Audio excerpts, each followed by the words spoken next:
Breaking news Telangana మొత్తం అతలాకుతలమైంది. వర్షాకాలాన్ని మరిపించేలా కురిసిన వాన రాష్ట్రాన్ని అస్తవ్యస్తం చేసింది. నిన్న మధ్యాహ్నం మొదలైన వర్షం గ్యాప్ ఇవ్వకుండా దంచి కొడుతూనే ఉంది. ఉరుములు, మెరుపులు, పిడుగుపాట్లతో విరుచుకుపడి ఐదుగురిని పొట్టన పెట్టుకుంది. హైదరాబాద్లో జనజీవనం అస్తవ్యస్తమైంది. నగరంలో వర్షం లేని ప్రాంతం అనేది లేదు. మహానగరంలోని రోడ్లు వాగులను తలించాయి. ఎక్కడికక్కడ ట్రాఫిక్ జామ్ అయిపోయింది. ఖైరతాబాద్, ఆనంద్ నగర్, దిల్సుఖ్ నగర్, రామ్ నగర్లలో పలు చోట్ల చెట్లు నేలకూలాయి. కొన్ని చోట్ల వాహనాలపై కూడా చెట్లు కూలి పలువురికి గాయాలయ్యాయి. చెట్ల కొమ్మలు విరిగి పడడంతో విద్యుత్ స్తంభాలు దెబ్బతిన్నాయి. మలక్పేట్ ఆర్యూబీ నడుములోతు నీటితో నిండింది. ఇక పలు వాహనాలు వరదలో చిక్కుకున్నాయి. సికింద్రాబాద్ అడ్డగుట్ట బస్తీలో మురుగునీటి కాలువ నీరు ఇళ్లలోకి వచ్చి చేరింది. ఖైరతాబాద్ చౌరస్తా దగ్గర బుల్కాపూర్ నాలా రహదారిని ముంచేస్తుంది.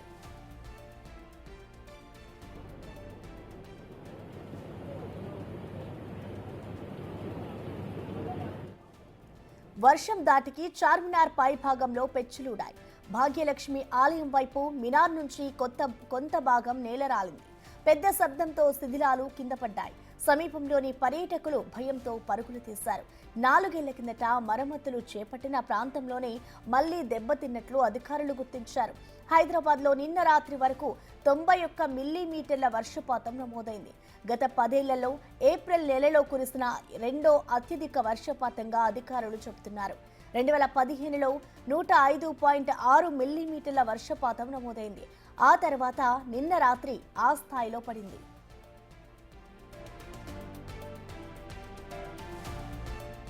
ఇక నిన్న కురిసిన వానకు పిడుగులు పడి గోడలు కూలి 5గురు చనిపోయారు.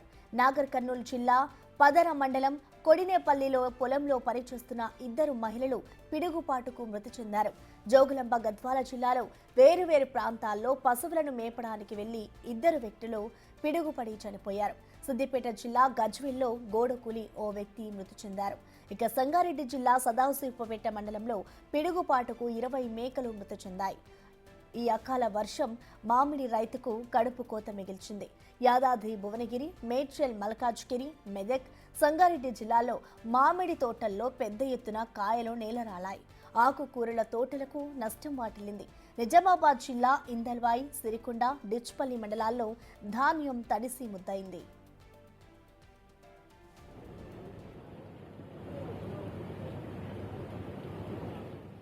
ఇవాళ, రేపు, ఎల్లుండి కూడా వర్షాలు కురిసే అవకాశాలున్నాయని వాతావరణ శాఖ తెలిపింది.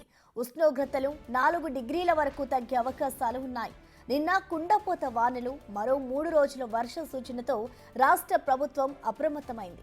అధికార యంత్రాంగం అప్రమత్తంగా ఉండాలని సీఎం రేవంత్ రెడ్డి ఆదేశించారు. పరిస్థితిని ఎప్పటికప్పుడు సమీక్షించాలని ప్రభుత్వ ప్రధాన కార్యదర్శిని సూచించారు. అన్ని శాఖలు సమన్వయంగా పనిచేయాలని అన్నారు. రోడ్లపై నీటి నిల్వలు లేకుండా, ట్రాఫిక్ సమస్య, విద్యుత్ అంతరాయాలు లేకుండా చూడాలని జీహెచ్ఎంసీ, పోలీస్, హైడ్రా విభాగాలను ఆదేశించారు.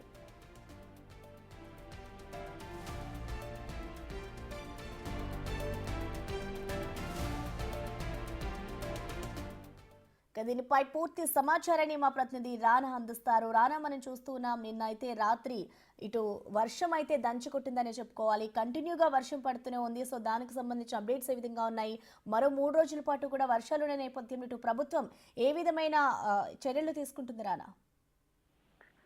నిన్న సాయంత్రం 3:30 నుంచి కూడా స్టార్ట్ అయింది. మొత్తం నగర వ్యాప్తంగా కూడా పలు చోట్ల భారీ వర్షం కురిసింది. అయితే తెలంగాణ రాష్ట్రంలో చాలా వరకు జిల్లాల్లో భారీ ఎత్తు కురిసినటువంటి వర్షానికి మొత్తం ప్రజలంతా కూడా అస్తవ్యస్తం అయిపోయినటువంటి పరిస్థితి కనపడింది. చాలా వరకు కూడా విద్యుత్ స్తంభాలంతా నెలకొరవడం కానీ, పంట పొలాలంతా కూడా చాలా వరకు కూడా డ్యామేజ్ అయిపోవడం కానీ అన్ని కూడా జరిగాయి. తర్వాత చాలా ప్లేసెస్ లో ఈ విద్యుత్ స్తంభాలన్నీ కింద పడిపోవడం వల్ల విద్యుత్ అంతరాయం అనేది కూడా చాలా వరకు కూడా జరిగింది.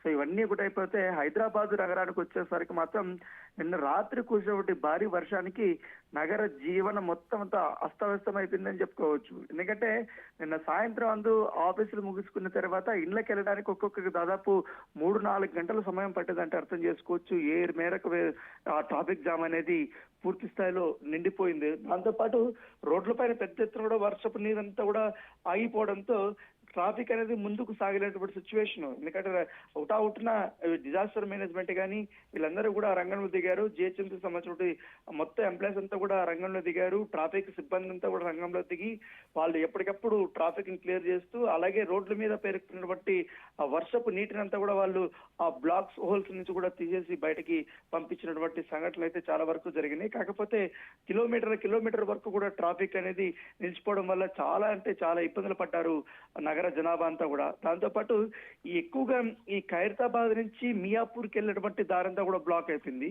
మరోవైపు ఇటు పంజాగుట్ట నుంచి ఎల్బీ నగర్ కి వెళ్ళేటువంటి దారి ఏదైతుందో ఆ దారి అంతా కూడా నైట్ అంతా బ్లాక్ అయిపోయినటువంటి నేపథ్యం అయితే కనపడుతుంది. ఒక పక్క ఫుల్ భారీ వర్షం కురుస్తుంది. అందరూ ఎక్కువగా ఈ మెట్రో పిల్లర్స్ పైన అలాగే ఫ్లైఓవర్స్ కింద కూడా తలదాచుకున్నటువంటి పరిస్థితి అయితే కనపడుతుంది. సో రాత్రి ముఖ్యమంత్రి వెంటనే స్పందించారు కాబట్టి అన్ని డిపార్ట్మెంట్స్ సమన్వయం చేసుకుంటూ ఎవరికి ఎటువంటి ఇబ్బంది కలగకుండా చూడని చెప్పొచ్చు. ఎందుకంటే వర్షం ఎక్కువ పడుతుంది. ఈ సమయంలో కానీ విద్యుత్ అంతరాయం కానీ కలిగితే నగర ప్రజలు చాలా ఇబ్బందులు పడే అవకాశం ఉంది. సో ఆ సమస్య రాకుండా ఉండాలని మీరు చూడాలంటూ కూడా విద్యుత్ శాఖకి ఆయన ఎప్పటికప్పుడు ఆదేశాలు ఇవ్వడంతో ఎక్కడ పోల్స్ పడినా ఆ మొత్తం ఆ గల్లీ అంతా కూడా పవర్ పోనీకుండా వాళ్ళు చాలా జాగ్రత్తలు పడ్డారు. మాక్సిమం అన్ని ప్లేసెస్ లో కూడా పవర్ పోనీకుండా నైట్ అంతా కూడా ఉంచినటువంటి నేపథ్యం అయితే కనపడుతుంది. ఎందుకంటే మొదటగా వాళ్ళైతే రంగంలో దిగి కొన్ని ప్రాంతాల్లో సుదీర్ఘ ప్రాంతాల్లో కానీ లోతట్టు ప్రాంతాల్లో కానీ సమస్య ఎక్కువ ఉంది కాబట్టి ఆ సమస్య లేకుండా కూడా నైట్ తీర్చగలిగారు. అయితే వాటర్ ఎక్కువ పైప్ దీని నుంచి లోతట్టు ప్రాంతాల్లోకి ఎక్కువ వచ్చేస్తున్నాయి. కొంచెం రోడ్లు హైట్ ఉన్నటువంటి ప్లేసుల్లో కింద ఉన్నటువంటి ప్రాంతం అంతా కూడా వాటర్ పెద్ద ఎత్తున ఒక నదిలా కూరుకునేటువంటి వాటర్ అంతా కూడా వచ్చేసాయి. సో అవంతా కూడా క్లీన్ చేయడానికి చాలా ఇబ్బందులు పడ్డారు. చాలా వరకు కూడా లోతట్టు ప్రాంతాల్లో ఉన్నటువంటి ప్రజలంతా కూడా నైట్ అప్రమత్తంగా ఉన్నప్పటికీ ఇళ్లలో కూడా చాలా వరకు నీళ్లు వచ్చేసినటువంటి పరిస్థితి కనపడుతుంది. ఎందుకంటే ఈ అకాల వర్షానికి ఇంతమంది చనిపోవడం అంటే మనం చూసుకోవచ్చు. ఎందుకంటే ఈ 10 ఏళ్లలో రెండో అతిపెద్ద వర్షపాతంగా కూడా అధికారులు చెప్తున్నారు. సో దాంతో పాటు ఇవాళ రేపు కూడా ఇలాగే ఉండే అవకాశం అనేది కూడా అధికారులు చెప్తున్న నేపథ్యంలో సో అందరూ కూడా చాలా జాగ్రత్తగా ఉండాలి, అప్రమత్తంగా ఉండాలి. ముఖ్యంగా లోతట్టు ప్రాంతాలకు సంబంధించినటువంటి ప్రజలు మాత్రం ఎప్పటికప్పుడు అధికారులు మీకు టచ్లో ఉంటారు, అందరూ కూడా జాగ్రత్తగా ఉండాలని చెప్తున్నారు. సో అన్ని విభాగాలతో ముఖ్యమంత్రి నేడు మరొకసారి సమీక్ష సమావేశం అయితే నిర్వహించబోతున్నారు. Thank you Rana.